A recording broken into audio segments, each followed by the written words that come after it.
All right. We've got David and Katie Marie with us today in the studio. Super excited.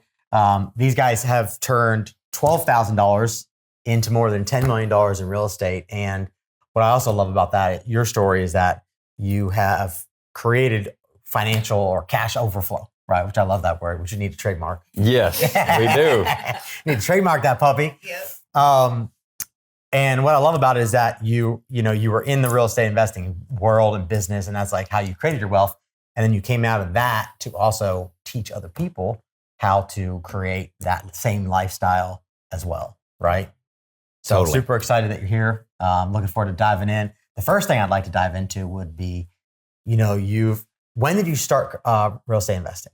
What year was that? Yeah, totally. And just to highlight, because whoever's listening, I think this is very important, not just turning $12,000 into, over $10 million worth of real estate. It's on a part-time basis. Okay, yes. Because a lot of people think, oh, that's great for you, or they start discounting themselves, right? Oh, Yep. you were able to do, but I've got children, I've got jobs, I got this.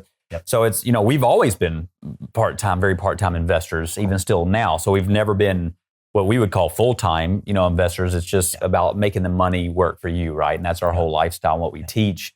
So started actually the first investment property. So we've been married for 8.5 glorious years at this point. Mm-hmm. But before we met, I started investing. My first little property, which we still own today, I bought in 2008. Okay. Yeah, but I had been learning about real estate prior to that, reading books, and then ended up getting my first mentor, which then quickly accelerated into getting property and after property. But Cool. So 2008. 2008 was the first acquisition. First investment. Yeah, we still own it. Yeah, Cool. tiny little. And now, how about when you started coaching people in the real estate and do investing themselves? So our as it stands now, the structure of our coaching programs has been the last 3.5 years. Okay. But prior to that, I was coaching people just here and there through word of mouth, never really marketing it as a business. Just people come to me, how are you doing that? How are you doing that? Yep. So I just was helping people here and there one-on-one through word of mouth. So that was, I would say even that was again before we met. So 10 years. 10 years. Wow.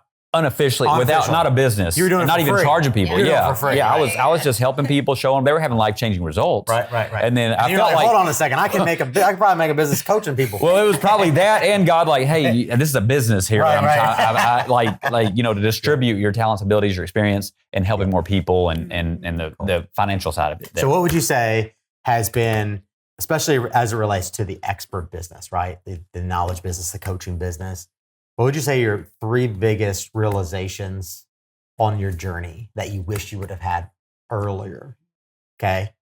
You've generated several $1 million in the online coaching business. That's primarily why you're here. Yeah, in the last this podcast, 3.5 years, show. starting coaching, online. Yep. So what would you say would be your, 3 top, tips, lessons, realizations on your journey that, you've had up until this point? For someone starting it, start? From go back to when you started, right? Maybe even go back to a place when you were just doing it for free. Yeah. Right? I know the number one, all 3, we'll give you 3. Okay. And but the first one, the biggest one for me, for you, anyone listening to this, and for anyone, is to stop waiting. Yeah. Mm-hmm. Okay.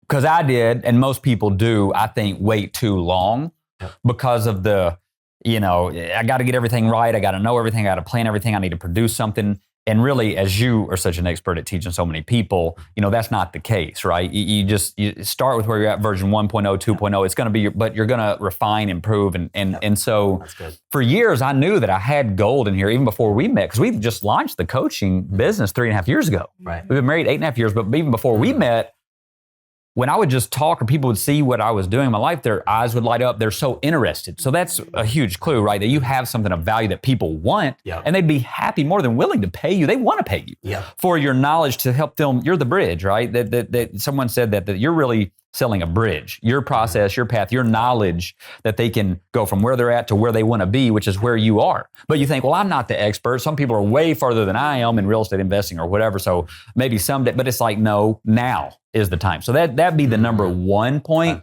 is that looking back, I knew for years, and even had people tell me and confirm, like, this is incredibly valuable, your knowledge. And I was helping people free. They were getting life-changing results. But it was all those things. We're in our own way, right? It needs to be all this, or I need to figure all this out. But I will say, I remember distinctively the time that really kicked me, and I'm just going to jump in and start. I don't know most of what I'm going to know or need to know along the way with coaching or going online or any of that. But I was in a stadium with like 35,000 people at a 10X event in Florida several years ago. And one of the speakers, which is one of those things I'd probably heard several times, but it was just that time I was like, okay. And they just basically said, start now. Well, we're saying, like, just start. Go online, offline, wherever, and just start serving people. Start teaching them, which I was already doing, but more formalized in a product and service, digital information product. And so the first one was we said, okay, we made a post. It was all organic, just online, warm market, and said we're going to do an inner circle weekly live conference call where we're going to lay out the steps to financial freedom and abundance, where you can acquire properties, income-coming properties with no money, no credit on a part-time basis. Nice. Who wants in on that? It'll be a live conference call every week where we'll teach a topic and then we'll do Q&A at the end. Okay. And that's all it was. And back then, we used freeconferencecall.com. Yeah. But it recorded it. Yeah. So that became our first digital product, was an audio course, which was just, we didn't even know that was going to happen. We did the live thing. We only charged, I think we charged like $300 for like 90 days or whatever it was.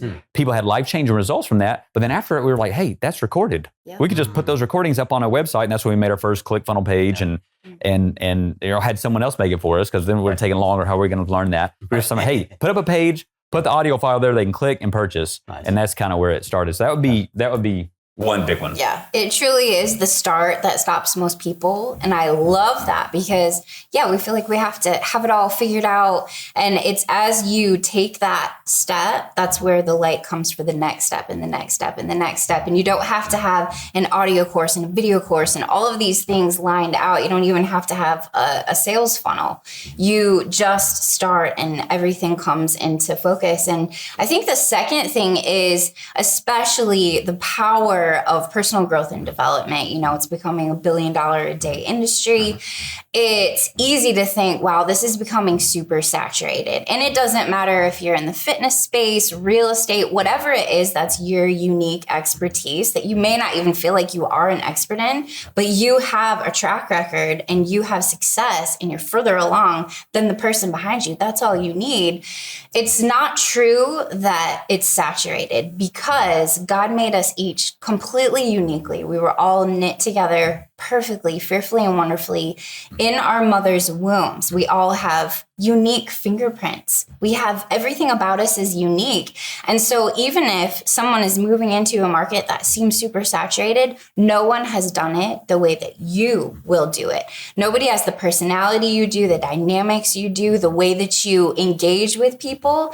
And so I think that's something that really holds people back, because they're like, why do I need to write the book? Why do I need to, start the community? Why do I need to do these different things? There's a million people doing them. Nobody has done it the way that you will. And there are people that are actually waiting for you uniquely to share your message, because nobody's journey is the same. Right. You could have us go from Florida to California, and every single person will have a completely unique journey. They'll have the pitfalls, they'll have the successes. And so taking those, learning from them, turning them into an arsenal of goodness of God and strategy, tactics, then being able to share it with someone else is really everything. That's huge. And the third, we could probably go 10 and keep going, sure. But for 3. So a third one for sure, crucial, big, is everything Katie Marie said, so powerful, and having a coach, right? I heard somebody say, if your coach doesn't have a coach, right,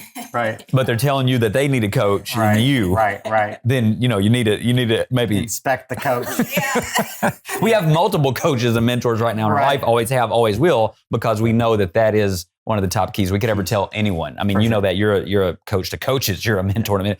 So it was in all of our businesses. So in real estate, what really took off, I read the books, but where I bought the first property and things became tangible and took off from there was once I got my first mentor. Yeah.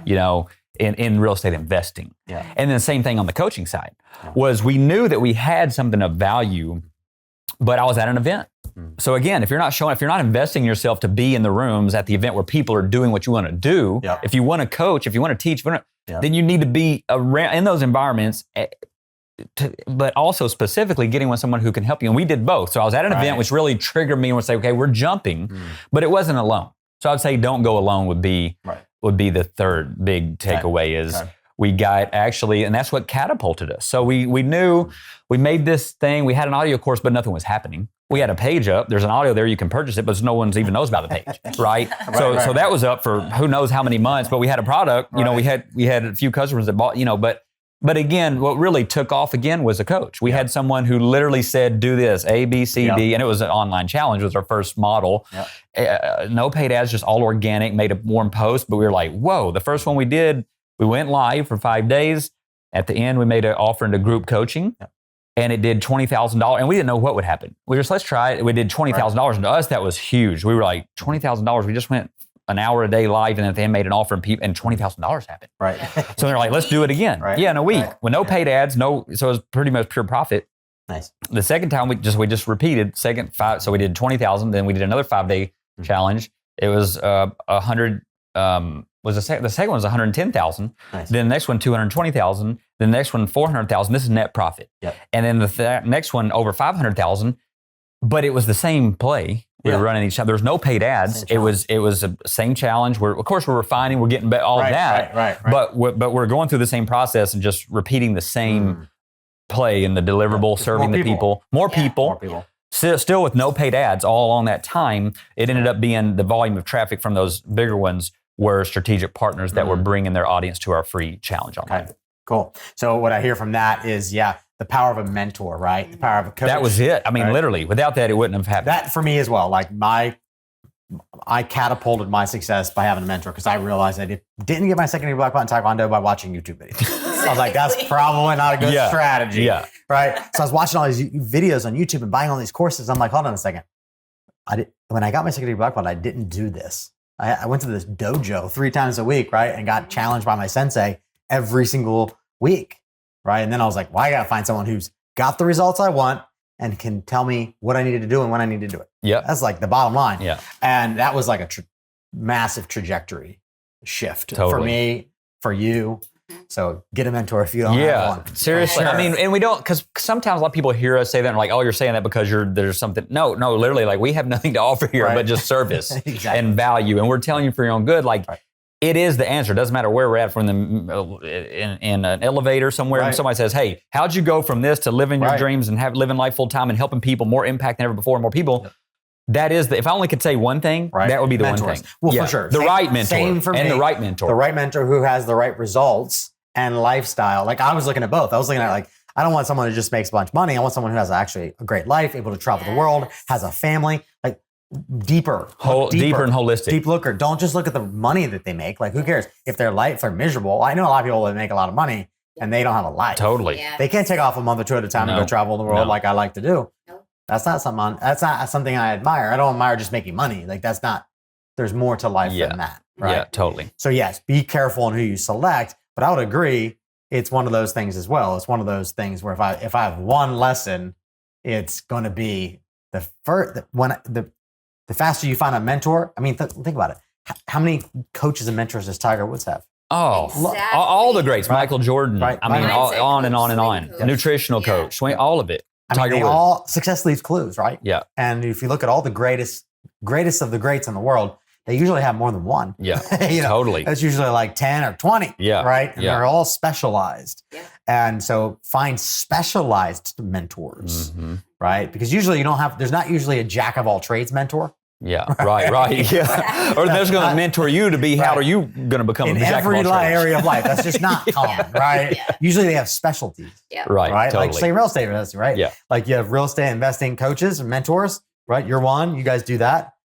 You don't do the other types of coaching and mentoring, right? Right. You can if you wanted to, but you'd be dabbling. It'd be like exactly. It wouldn't be. We could teach sales, other things that we've done, but it wouldn't be as focused. And I think the other thing to add on to this discussion of getting the right mentor who has the life, who has the success that you're wanting, is to do what they say to do. how they say to do it, when they say to do it, because it takes a great level of humility to, first of all, understand that you don't know everything and that you need to find someone who knows more than you do. And then to humble yourself and be like, okay, I need to actually not do what I think that I need to do. I need to do what they say to do because they've actually been there. And so it's so easy to reinvent the wheel. And, you know, the only students that we've ever had a story of them losing money is actually when they did the opposite of what we had coached them to do. And, you know, thought that they knew enough and like, I'm just going to kind of wild west it. And they learned like, actually, there's a reason that we tell you to do it this certain way. And so if you don't lean on your mentor and you don't actually take their advice in the systematic way that they say to do it, like there's a reason that you hire them. So go ahead. Well, yeah, and I remember too, back like when I had my mentor, he's like, do this, then do this, then do this. When you're done, come back and see me again. Schedule a call. Right. I went and did this, and this, and boom, I made $750. You know, I made the sales happen. Actually, in that case was I made $500. So I spent $500 on ads, made 20,000 in sales, 10,000 in commissions. I was like doing this, and this. Right? It's like, okay, that worked. That's when I fired my MBA teachers. I was like, I'm out of here. I just made more than you all made all month. I just made it in 3 days. I'm out. Right? Like, this doesn't make sense to be paying you $20,000 a year anymore. I'm out of here. Exactly. You know? And I just failed. I think this is one of the biggest points anyone can hear, because you know this from experience. We know any coaches and mentors that have been around for a while and helped a lot of people.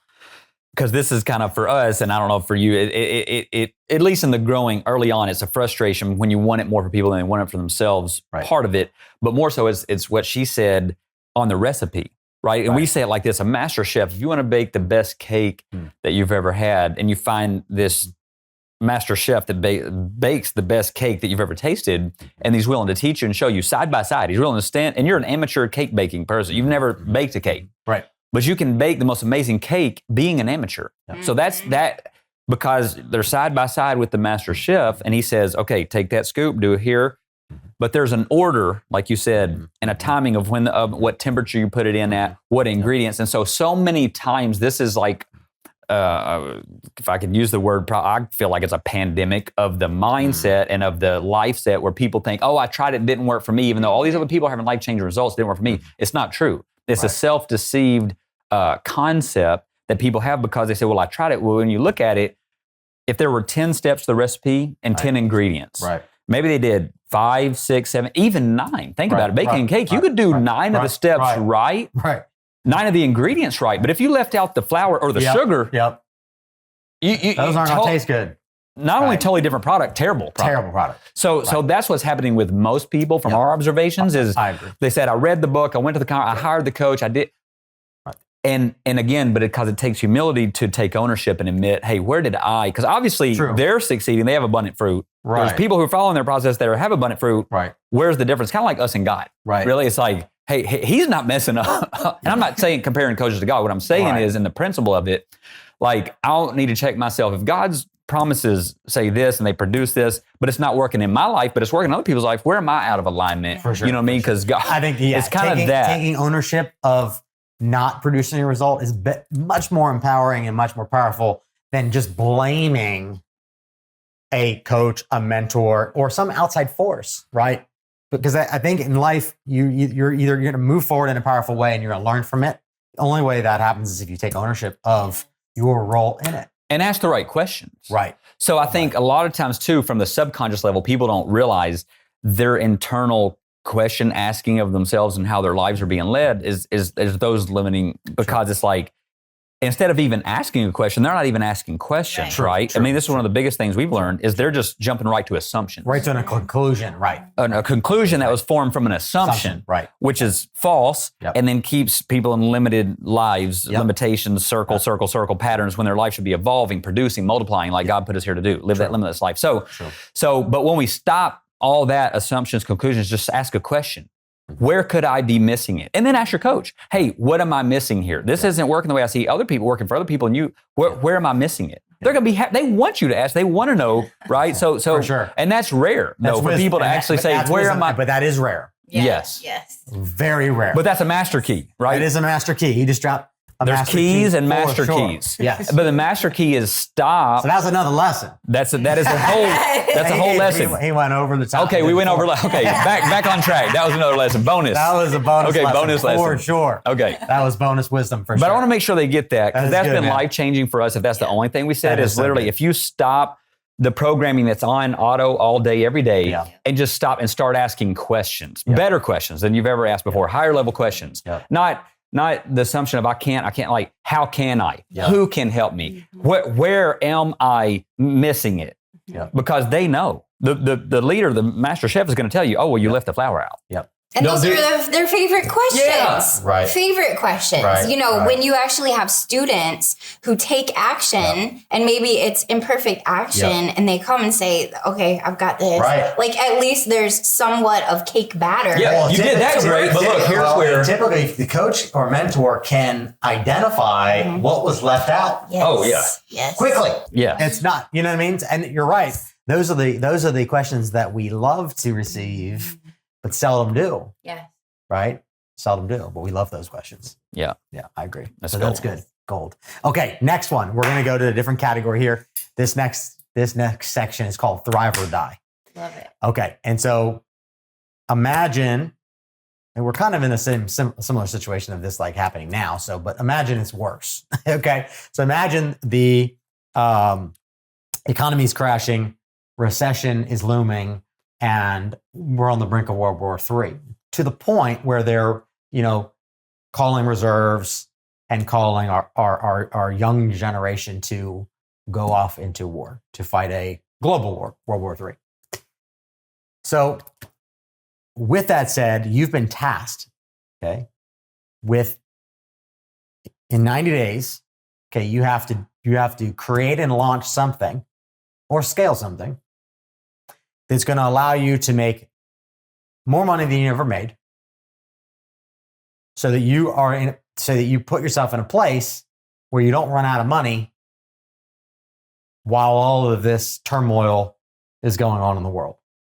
Okay, think recession on a higher level, right? I mean, we saw the 2008 recession. We're talking more like a depression era situation, but they wouldn't call it necessarily another depression. It would call it probably more of a recession. The depression, it was like, it was more of the mindset of what people were going through during a recession became a depression because of how long it lasted and how depressed people were, right? But we have access to technology, information, like things have changed. I don't know that we'd go into another depression, but think of it like recession 2.0. But now we got war, right? The last recession, 2008, right? Which you remember, we had recession and we had a shift in the economy, but we didn't have World War III at our door, right? And so now we're kind of in that situation. So what would you create? Offers that would allow you to make the most money and the most impact, because you can't have one without the other, right? You have to have both. Like that's the flip side of the coin that I talk about, right? So you have money's an exchange of value. So if you don't have value, then you're not going to make any money, But so what would you create? What would you launch? How would you launch it? How would you get eyeballs in front of it? What would you do to set yourself up so you will thrive and not die? Yeah, love this question. So good. Something's coming to me. Do you want to go Yeah, first? go Do you have some? Okay. Well, quick practical of me is look at what you have in your hand right now, in your mind, in knowledge and experience, and in your network of relationships. Because if you look at that, I mean, even I just go to the greatest leader of all time that produced abundance, overflow everywhere he went, Jesus. He, even when there was thousands of people, that they're hungry, and his disciples, followers are coming to him saying, hey, they're hungry. So in their mind, there's a problem. It was looked around who and what do we have access to? So that would be first thing, who and what do we have access to internally, externally, within our knowledge, experience, skill, and who to serve, who to partner with, who to leverage. We call our process collaborative leveraging. So collaboratively leverage in a win-win way, value exchange, like you mentioned, and that's what creates abundance. And then you'll never run out of money in all seasons, but even better than that is you're not even dependent on money. Right. So, because money's man-made, right? So we could say, we could go make $1 million today or tomorrow and doing something with these, let's say, but then they say, oh, well, that cash now is worth zero. Right. So then what? Well, then you're not worried about that because you're a person of value. Right. You are the means of exchange of value rather than a external tangible piece of paper that someone says is valuable today, Yep. right? It's man-made, which is fine. Let's operate in that, but operate above that, also knowing that let's look. And so what for us personally, so that's like for anyone, but for us personally, what that would look like is we would do the same thing, right? What do we have in our hand? What's the knowledge and experience? Well, how to acquire income-producing assets, no money, no credit. In any economy, people are going to need a human shelter place to live. True. Now, whether they're paying that through digital currency or paper or whatever, Right. if we own it and we're the ones getting paid through whatever money means of money, if it changes, we're still positioned properly. So I think it's about people getting positioned properly. Right. Personally. Yeah. Thankfully, you've, in this situation, you have positioned yourself already and would continue to do more of the same. Correct. Right. Because people want to be positioned like we're positioned. So there would be the answer for our thing. For sure. That would be different for the people watching is, okay, what do you have of value, right? Because you might not have money, but if everything hit the fan, even if, think about an extreme, like you said, where a bomb hits, your house is gone. Money doesn't matter. You're home. Yeah. No. Where are you going? You know what? There's a person that will take you into their home. Right. If you have something of value to serve them and their family because you know something they don't know, like you said, whether that's how to plant food and sustain, and maybe they don't know that, or whatever it might be, because it's endless on what that might be. That's for you personally to discover. If you don't already know it, stop and get still and just ask yourself that question. What do I have in my hand? Again, David, what took David from a shepherd boy to the king of a nation? What he had in his hand that he was already skilled at. In obscurity, he was skilled. He wasn't getting the praise, but that sling and that rock might not seem like a lot until all of a sudden the experts that are trained in battle are shaking on their boots scared. And he says, I love this. Can I just drop this bonus? Yes. We're going bonus today. For sure. Okay. I heard somebody say this, I'll never forget it. And it's a different perspective. So when we're talking about the point of positioning yourself, that's really what I'm saying is the answer. Position yourself. Personally, for us, in your personal relationship with God, period. He made it all, so that's your greatest. Everything else is sinking sand. So if you want to talk about positioning, for us, it's building your life on the rock of His truth, Him, His process, His principles. Now, what He says in that, though, is people, right? We're here in our relationship, people, we value that. So, but the position also of perspective. Because until your perspective changes, you'll keep getting more of the same. Right. But one shift in perspective can shift and multiply everything. One example of infinite examples we could use. David, in the Bible. So I heard this said, Pastor said, David showed up. There's a big problem, big one. Goliath, giant. The professionals are scared. They're like, they're saying they are saying he's too big to defeat. David shows up, says, no, you all are incorrect. He's too big to miss. Oh, so good. Same situation, same problem, same doom, same war, same everything. The only thing that was different was perspective. Because from that perspective produced what? The total outcome of him taking action in alignment with that perspective. Running full right head on. Right. Where everybody else is, right?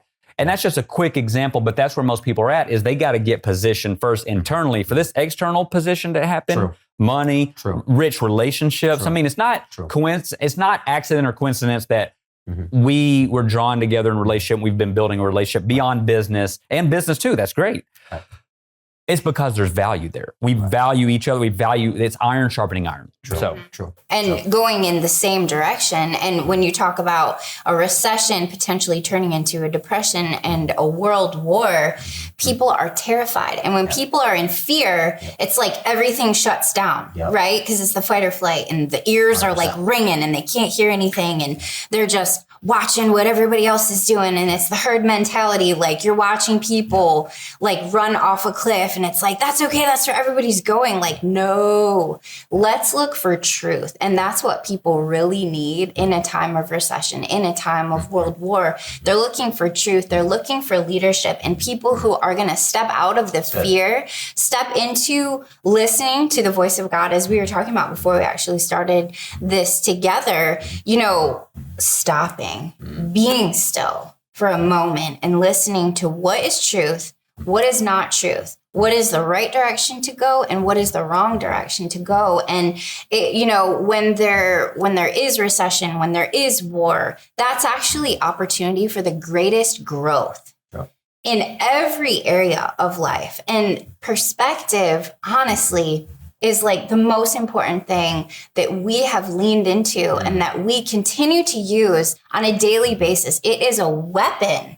And, you know, even if you talk about the renewing of your mind, being transformed, not going back to the patterns of the world, but being transformed by the renewing of our mind, I truly believe that that is the perspective shift. And so, like David said, taking what's in your hand, the expertise that you have, and not allowing fear to make you cower back or to make rash decisions. Because so many people, I mean, you just take like Black Friday. For sure. Ridiculous. Nobody is going to starve to death because they don't get the new Xbox or the new iPhone or whatever. Right. But it's that pandemonium. And all of a sudden everybody's running and they're trampling people to death. That's crazy. How much worse when there's a scarcity of food and all these other things. Right, exactly. Right. That's when real panic sets in. And so I think setting our hearts already to listen to the voice of truth and to not allow fear. It's easy. I mean, why do we get out of bed in the morning? There are a billion things that could kill us, maim us, wish we were dead, take our children, all these things. But we don't listen to that voice. We listen to the voice of truth. And then, you know, talking about how we make this offer, I think accountability is what people are screaming for. Because it's, you know, what's your truth, his truth, my truth, the truth, is that the sun or is that the, you know, it's ridiculous. There is no North Star. Well, we have a North Star and we point to him, because otherwise, if you don't have a North Star, you have no idea where you're going. But accountability is so essential, because right now it's like, whatever works for you, works for you.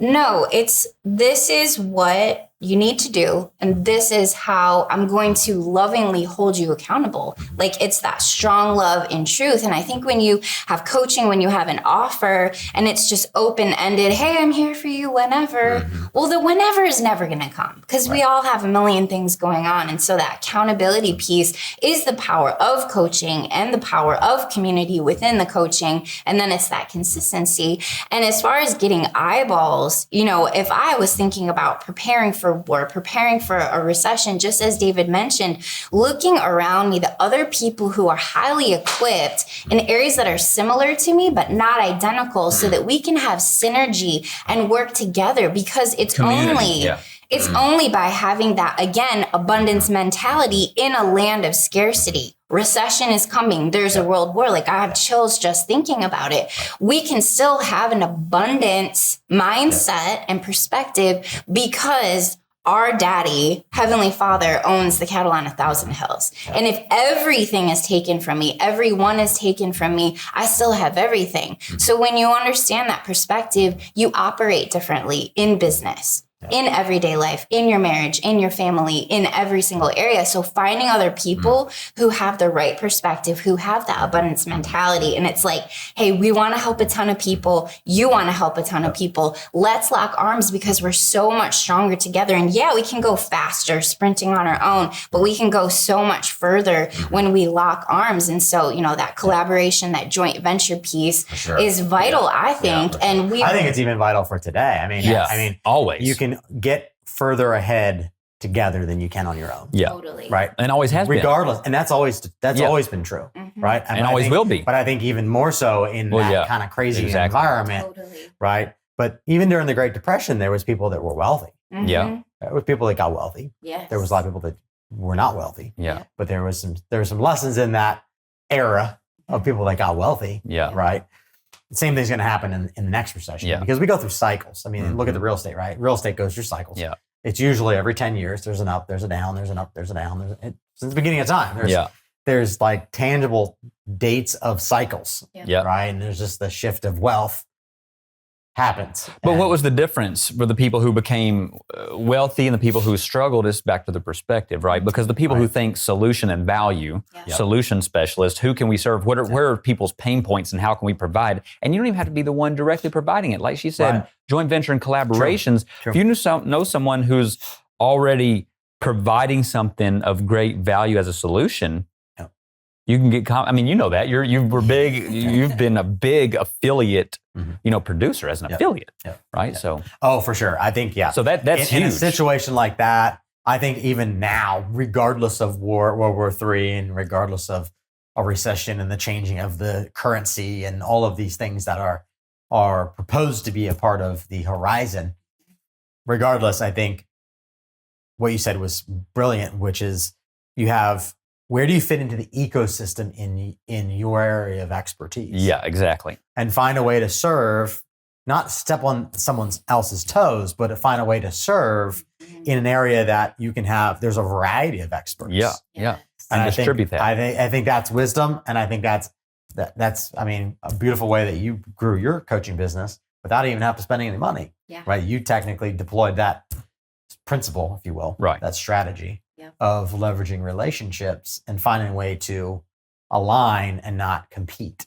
100%. And one of our things we always tell our students is riches flow through relationships. Yep. And when we say that, the first thing people think, and you might have gotten a picture of money financially just now when we said riches flow through relationships. But the greatest riches that flow through relationships are other great relationships. Right. I mean, even today is a prime example. You had an interview with an amazing individual, Ray Higdon, who's a mutual friend of ours now, but you guys had actually not met, which I was like, you guys, and just connecting. So through our and that's how we met. Right. You and I met through a mutual relationship. It's actually how we met. Yeah. It's through a mutual relationship. So I mean, that's where people are missing it. If they're struggling in any season, depressions, it's like, 100%. Hey, who are you in relationship with? Yep. Number one. Yep. Number two, who do you need to be in relationship with and move in that direction? Yep. And get close proximity to those people, exchange whatever value you need to get in that relationship. And it's a whole other conversation, but what relationships do you maybe need to take a step back from? 100%. And come closer to people who actually have what you want, who have that mindset. I mean, we know what it's like because all day, every day, we're just constantly connecting with more people who are like-hearted, like-minded, going in the same direction. Like, how can two people walk together unless they're going in the same direction? Right. And it's so common, especially this day and age, again, with the fear that comes in, listening to all the voices. It's like, I'm going to stay back in the safe zone with, the people who sit on their hands versus let's actually take action. How much time? Yeah, that's great. How much time do you actually spend on actively building new relationship connections? So that's a great question. I would say I don't have a number and amount of hours a week, but I do know that because it's our focus and priority. You're intentional for sure. Like on our calendar. I know that you are. Yeah. Yes. Yeah. And I can know that you are because you have a lot of things going on. Multiple businesses. We have multiple businesses, a lot of things. But you can always tell what matters to people, not by what they say, but by what they do. Yep. When people respond or responsive, it's like, they care about this, relationship. And we're doing this summit primarily for relationship building, right? Outside of the value it's going to contribute to tens of thousands of people. But it's there's another layer to it, which is why I love summits and why everyone should do one. And that's because of the relationships that you get to build and the things that will come out of those relationships. You never know what's going to come out. It's limitless. It's always multiplying bigger, better. That's what happens. And that's why relationships should be the core. You can call it strategy. You can call it how you like your lifestyle. I mean, for us, that's the core. What the riches of life are the relationships. Starting right here with me, she's before everyone, after God, then our children, and then here, right? But to us, that's the answer. So what does that look like in a practical? For one, I'll throw in this book we're reading, 10X is easier than 2X. I would say is a must read for everyone because this will help you in a practical way to say, that sounds great for you guys, Bryan. You all make your own schedule. And how you can invest in relationships. No, anyone can. It's by design and decision. True. Our design life follows the decision we make. Well, our decision is we want to continue to grow. I mean, the relationships in our life have gotten better, more abundant, of richness, of fruitfulness, of even more depth and breadth. But that's been by design, intentional. So all this busyness that you're in the weeds, we're constantly, how can we delegate or hand off or hire or eliminate or automate so that our focus can be with this relationships, the right relationship, the key relationships are what we're looking to build and do. Smart. So that's for us. And especially if, shit hits the fan, relationships are going to matter a lot. Oh, yeah. Oh, even more. They always matter, but like you said, it will be magnified how much they matter. Maybe life or death. It can literally be life and death relationships. Could be.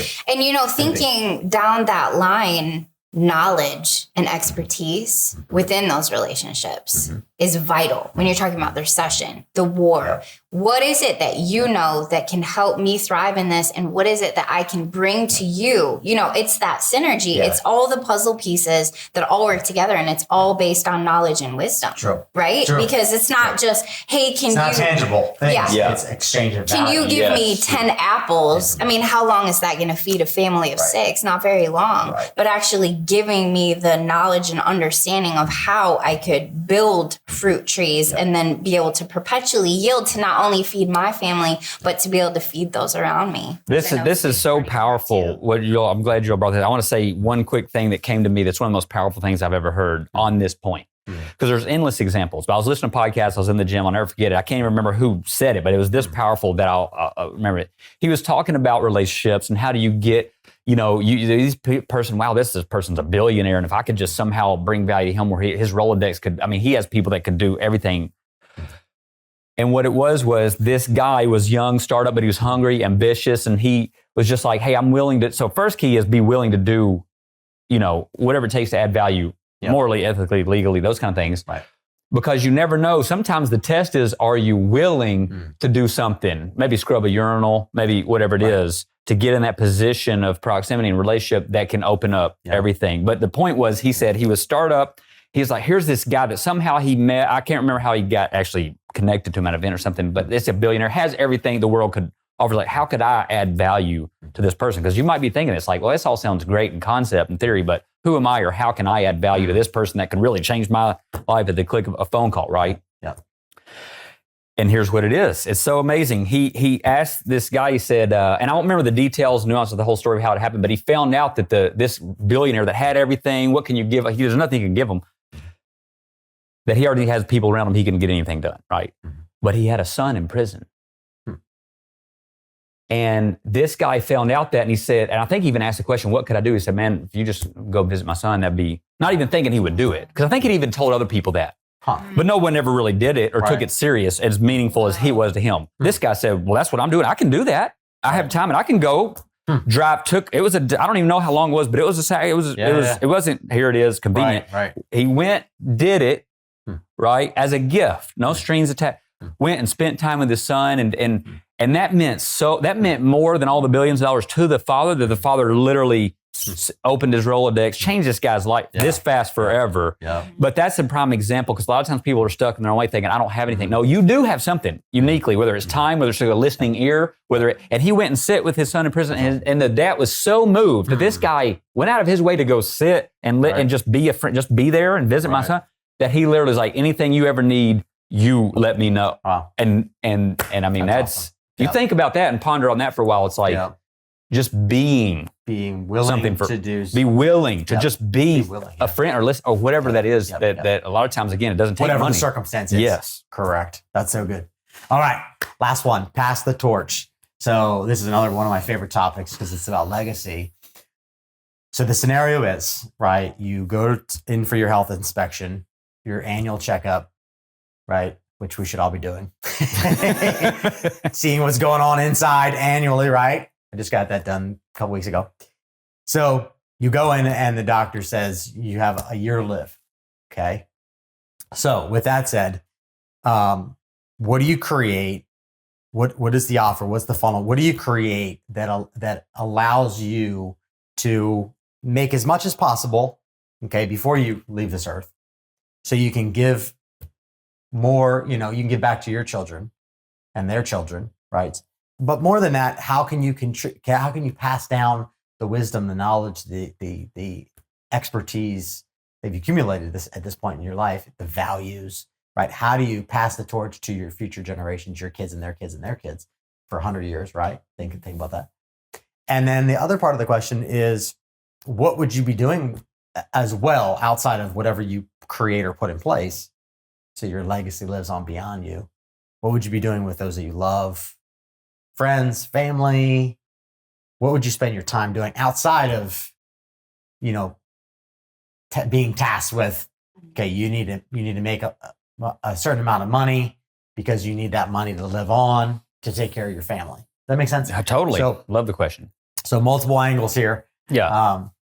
Well, I feel like having finite a finite limit of time, which we all do. We just don't know when that timer switches over and we move into eternity. Right. But having that, like the Pareto principle and Parkinson's law, is powerful. And so it's kind of creating your own dynamic of, in 3 months, I need to get this done. Well, how long is it going to take you? It's going to take you 3 months, right? If you've got that term paper, that has to be done. You got 6 months to do it, and you wait until the night before. Guess what? You're going to get it done in one night, and you're going to be miserable and wonder why you did that. But when you've got this year to live, the truth is we only have our next breath. True. Why are we not living in this way automatically? So when I hear, okay, I have a year to do this, I already know my mission. I wouldn't change the trajectory and be like, okay, I'm going to throw it all away. I'm going to really pursue this thing. And so if anyone is thinking from that perspective, I got a year to live, I need to just scrap what I'm doing now, I would actually challenge you to ask yourself deep down if what you're doing is valuable, if that is what God called you to do. Because with that question, it's so powerful. It fine tunes into, I'm already on the path that I need to be on, but what do I need to eliminate from my life to be laser beam focused all the time on this mission? I want to eat it. I want to breathe it. I want to live it within the parameters of boundaries to make sure that it's not bleeding over into my time with God, my time with my spouse, my time with my children, friends, and family, because that's very dangerous too. Oh, I've only got a year. I've got to build this legacy. But what are the things that you're doing day in and day out? How are you treating people in the midst of it? If you're trampling over your favorite people to build a legacy for them, guess what? That's the legacy you're building. It's not the millions or billions of dollars that you have stored up. It's the way that you saw them in the moment, the way that you stopped everything, laid it all down so that you could just be there for them, to listen to them when they really needed you. And so I think for us, the whole idea of essentialism and minimalism and just letting go of all the things that we always thought we needed to hold on to for just in case. I'm not just talking about physical things that we've got extra of, but the mindsets, the mentalities. Why do we believe the things that we do? Why do we carry these things with us? Eliminating those so that we're truly freed up to, again, hear the voice of God and just take all of the parameters off and just go for it. Like, that excites me, actually, because that's the way that we're supposed to be living every day. And I think society in general is so lulled to sleep by social media and all these other things. And don't get me wrong, like, I can't really feel badly for people because it's a choice. Yeah. What are we opening our world up to through our phones, through our TVs? And, you know, what are we doing about it? We're just kind of taking in whatever they want to give us. But when we have a trajectory that we know we're supposed to go on, that changes everything. So I think I would continue down what I'm doing, but I would just throw so much fuel on the fire. Right. And then as far as building a legacy, the greatest thing I could ever give anyone, my favorite people, is me. The presence of my presence, like the presence that you open of my presence, because anyone can tell you, anyone with money or parents that had money, but they didn't have the parent, that's all they cared about. That's all they cared about. And so, you know, it's important to set up financially, but also to build the human. And so, you know, our child is really young. He's 2.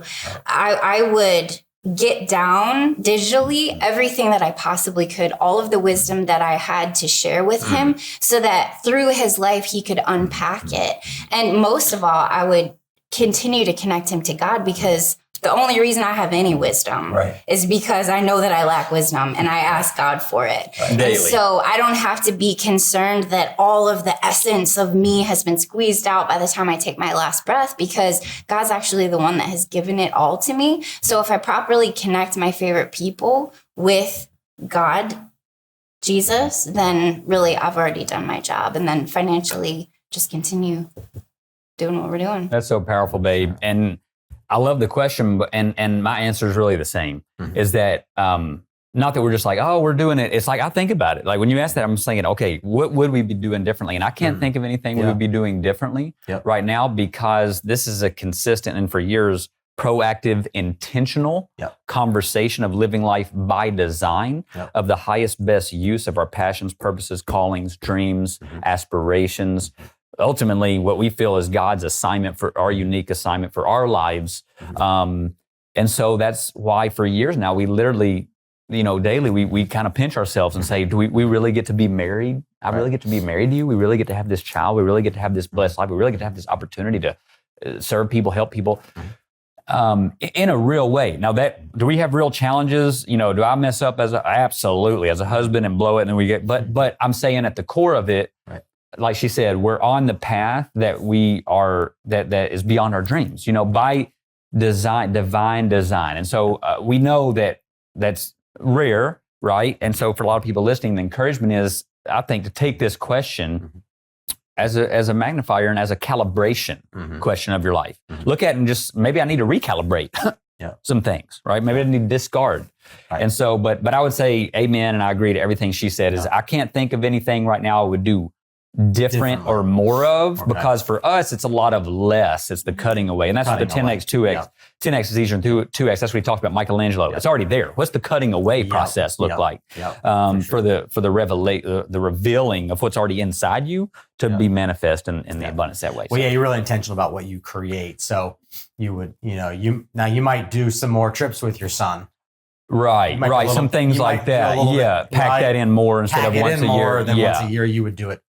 Some of those kind of things. Months at a time. You know what I mean? Because on a daily basis, like she said, our priority is presence with each other and with Him. So that's already happening. We don't let anything, but like some unique lifetime memory things that, you would do something different in that respect. So that was going to be part one. We're going to do part two, because I just feel there's more here. Yeah. Okay. And, but in the meantime, where can people learn more about what you're up to, follow you, get more gold from you guys? Yeah, we love connecting. Like I say, we're all about relationships. So social media, David B. Hughes, Katie Marie Hughes on the social media platforms. We love connecting and helping in any way we can. Life with Katie Marie, for her. And then as far as the real estate investing, coaching, mentoring, simplifiedinvesting.com. Awesome. Simplifiedinvesting.com. Boom. Easy enough. Yeah. Awesome. Thank you so much for having us, man. It's amazing what you're doing. People need this. It's been great, and we're going to do another episode. So, looking forward to it. Yeah. Coming soon.